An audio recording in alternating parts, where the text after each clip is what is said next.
Hello everyone and welcome back to Milo Farms. Well, we picked up a new sled this year. This is the second new sled that I've ever bought in my life. The first one was the previous Ski-Doo Grand Touring, the LE model that had all the fancy bells and whistles and everything with it. It did not, however, have the turbo, but it had the 900 ACE engine and a lot of really fancy features and electronics and that sort of thing. So this year we picked up a 2025 Ski-Doo Grand Touring, and this is the sport model, so it doesn't have all those extra features with it, but you can upgrade some of those. And so what we've done is we got it at an end of the season sale, so now they'd be selling the 26 models, but this is the 25 model on closeout. So we got it for quite a good deal and made a real good buy on it, I feel like. So we'll do just a quick walk around and kind of look at what we have here and some of the differences. So like I said, this sled has the 900 ACE engine in it. It is 4-cycle, so no two-stroke smell or mixing oil. This particular one comes in the yellow color. The one we got before was the green. One nice feature about these sleds is they can run on regular pump gas, 87 octane, so you don't have to get premium fuel or anything complicated like that. They can also run E10 if necessary. But it does say on there if you use the E10, you need to use 91 octane. Looking at the controls here, you can see they're a little bit simplified from the other video.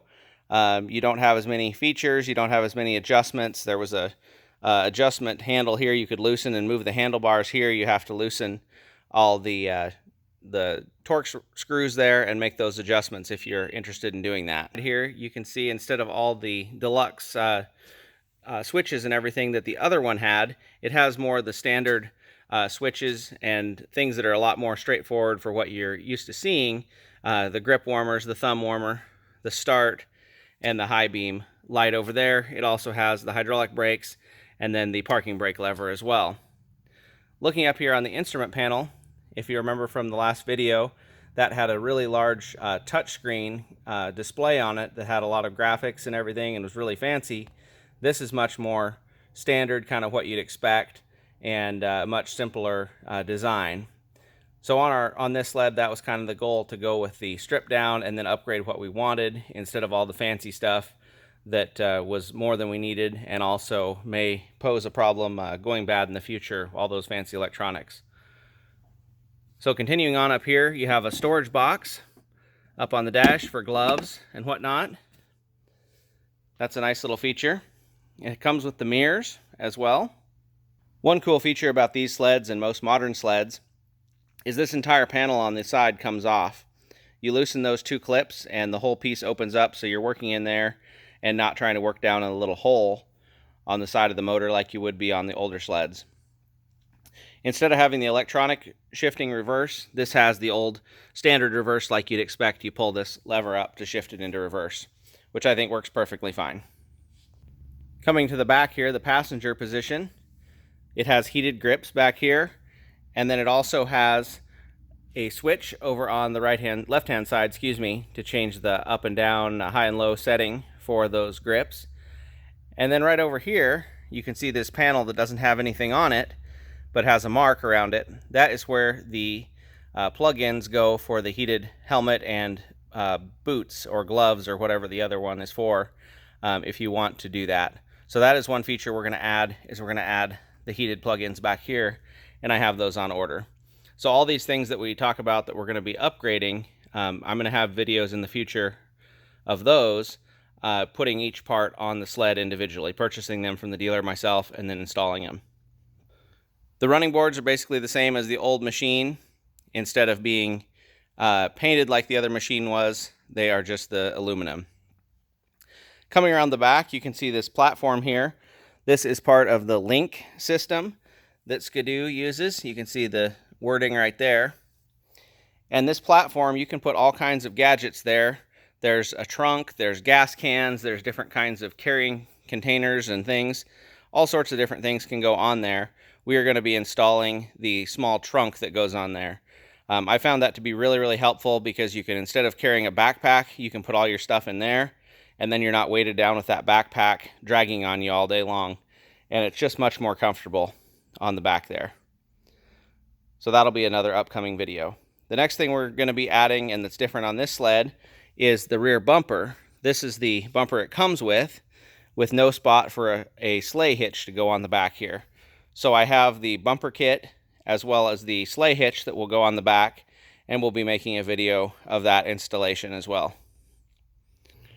Over here on the left-hand side, you can see what I'm talking about, how easily the panel opens up, and with just lifting that panel up, it will remove completely.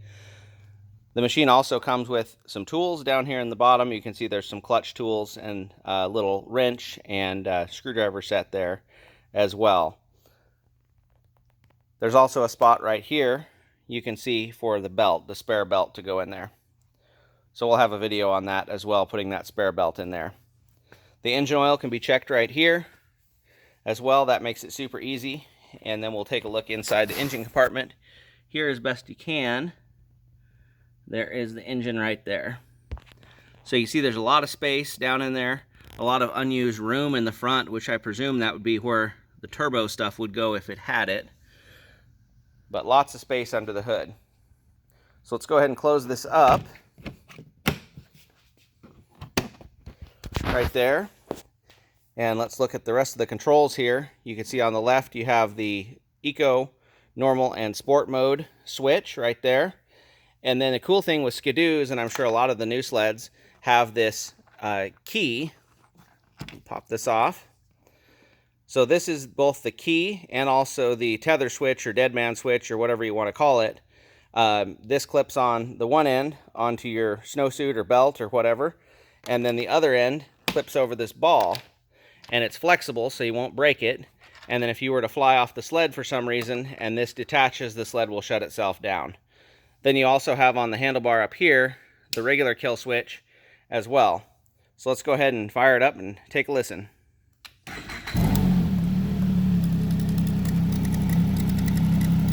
if we can get the light right there. So there it is. You can hear it purring away.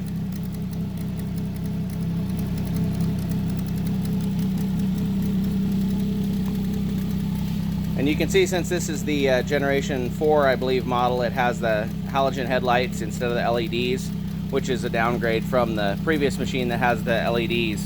But all in all, this is just a more simple machine, a more traditional machine. Doesn't have all those bells and whistles. I feel like in a lot of ways doesn't have as much stuff to go wrong on it, and more down kind of my alley of simplicity. So hope everybody enjoyed the video, and check back for all those future videos of all the pieces that we're going to be putting on once they arrive. And remember, you can't finish a project without getting started.